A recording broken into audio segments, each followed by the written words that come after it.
going on, guys? Welcome back to another video. Today we're going to be talking about the 8 wide receivers that I think have huge potential compared to their current ADP and what they are going at as of right now on the ESPN Analyst Master List rankings. Make sure to subscribe to the YouTube, comment down below, follow the TikTok, follow the Instagram. I could really use your guys' help. Leave a like, and make sure to let me know if you want me to release my positional rankings for the 2023 fantasy football season. I am so excited for this year.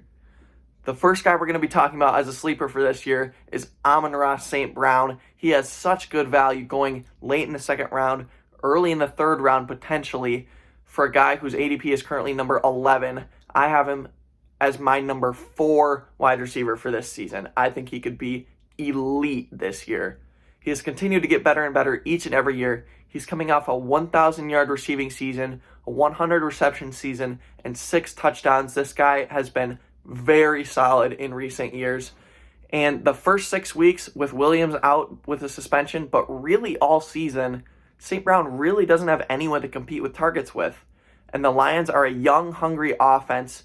And St. Brown is still young, but he's almost a veteran on this team, with Williams as a rookie, Gibbs as a rookie, Montgomery, who's new to the team. The offense is going to be stemming around Amon-Ra St. Brown, and Jared Goff loves getting him the ball. So there's no reason that St. Brown shouldn't be considered as one of the best wide receivers in fantasy football this year. So St. Brown is definitely a guy who you're going to want to have your eye on late in the second round and early in the third round as a guy who has potential to finish on top. The next guy we're going to be talking about is Michael Pittman, who had a very underwhelming season last season, which is exactly why people have him so low this season, because all people do is look at the previous season and then copy and paste it into this season. They don't think at all about the situations that are going on in the current state of the team this year right now. Michael Pittman is a guy who's sitting at number 32 on the ADP rankings right now, and I have him all the way up at number 12 on my rankings. The Colts still don't have any weapons in their passing game. Pittman is really the only guy there. They have Alec Pierce, who was a young sleeper last year, but Pittman is really the only receiving threat that the Colts have, and they're going to be a huge run-heavy offense, and I'm talking huge, like the Titans in previous years with Derrick Henry, like the Falcons this year, which I'll get into in a little bit. But there is going to be so much potential for huge play-action pass plays with Jonathan Taylor in the backfield, and Pittman is going to be streaking across the middle, going for deep routes. Pittman's a solid deep threat, and people forget that. So there are going to be a lot of breakout plays for Pittman this year with Jonathan Taylor in the backfield. And number 32 for a guy that can have huge games as a deep threat on a run-heavy offense, that's something I definitely want to consider when drafting a guy all the way down that low in the rankings. The next guy we're going to be talking about is a very similar situation to Michael Pittman, and that is Mike Evans. He had a very underwhelming season last year as well, so what are the analysts going to do? They're going to have him underperforming this year as well. Copy, paste. No brain at all used. No thought process. This is what they do with everyone every single year. So don't listen to these guys. Mike Evans' ADP is currently sitting at number 29. I have him as my wide receiver number 15. Evans is arguably a top 5 deep threat in the NFL. We saw that the last game of the regular season when he went off for 60 fantasy points. And I predicted that you should start him if you go all the way back to one of my shorts from months and months ago, because he'd had several off weeks, but he was getting so many targets.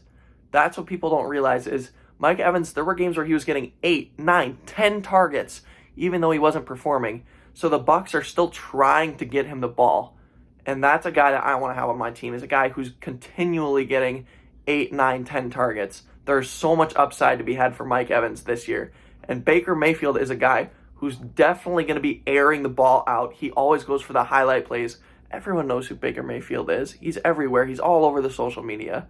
And the Bucs are one of the most pass-heavy offenses in the NFL. So everything is adding up for Mike Evans and Chris Godwin to have solid years this year. So Mike Evans, for the value you can get him at, is a guy I definitely want to keep my eye on.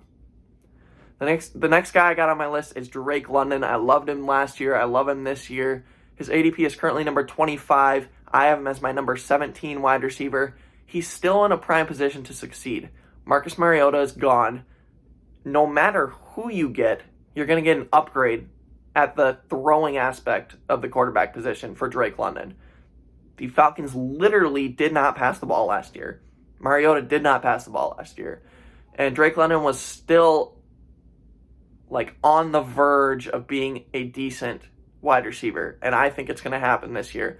They have Pitts at the tight end position, and they have Drake London. That's really all they have.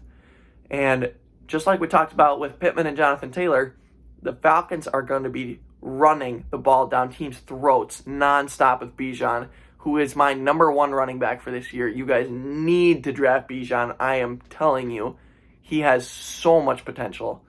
But Drake London is going to have 2 or 3 huge play action pass plays per game where he is going to be wide open because of how much they're running the ball with Bijan Robinson.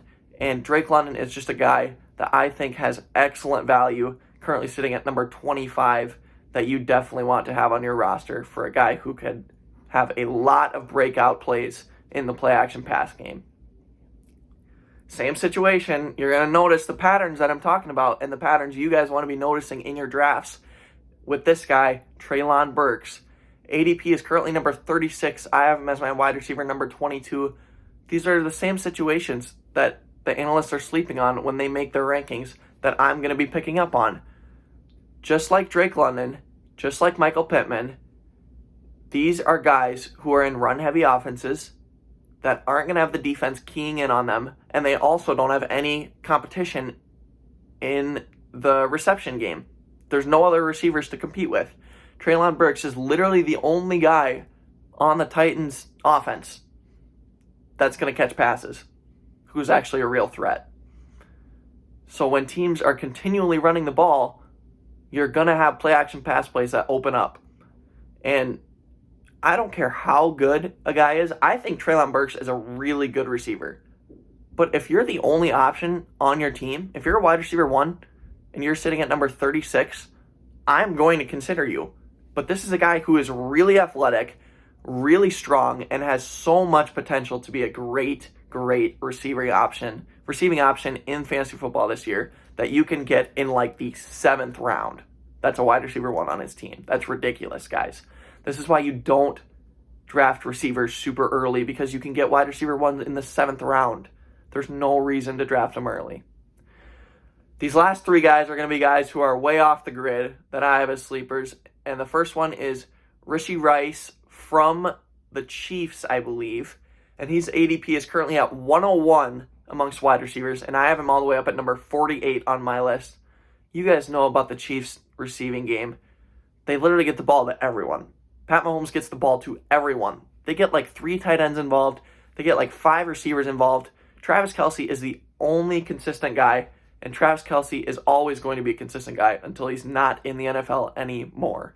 You can essentially draft this guy for free. So there's no reason that you shouldn't draft a young, dynamic, quick, rookie receiver on the Chiefs when you can get him in the last round. And you know Pat Mahomes is going to get him the ball. So I don't understand why we wouldn't consider a rookie who Pat Mahomes is going to get the ball to, who has so much upside potential, and his ADP is number 101. So you definitely should be looking at him, because you're going to be able to get him for free. He's going to go undrafted in most leagues. As well as these 2 guys who are on the Houston Texans, Tank Dell and John Menchie, ADP of 115 and 73 for these wide receivers respectively, and I have them as my number 52 and 60 receivers respectively. Again, 0 pass catchers on the Texans offense. They're going to be a run-heavy offense with Dameon Pierce, but they're going to be losing in a lot of games because they're terrible. So they're going to need to throw their way back into games. And both these guys are young and dynamic and have potential to catch a lot of passes if they're down and need to throw their way back into football games. And again, going at number 115 and number 73, you can get them for free. So why would you not take these guys who have potential to have so much upside as young, good, solid receivers when they're going to go undrafted in all your leagues? So Rice, Dell, and Menchie are definitely some really off-the-grid sleepers that could have potential if situations align to be really solid late round fantasy options. That's my list of 8 wide receiver sleepers I love for this year. Make sure to subscribe to the YouTube. Comment down below what you think of this list. Follow the TikTok. Follow the Instagram. I could really use your guys' support. Love each and every one of you. And make sure to let me know if you want my full positional rankings for the 2023 fantasy football season. That's all I got for this video. I'll see you guys in the next one. Peace.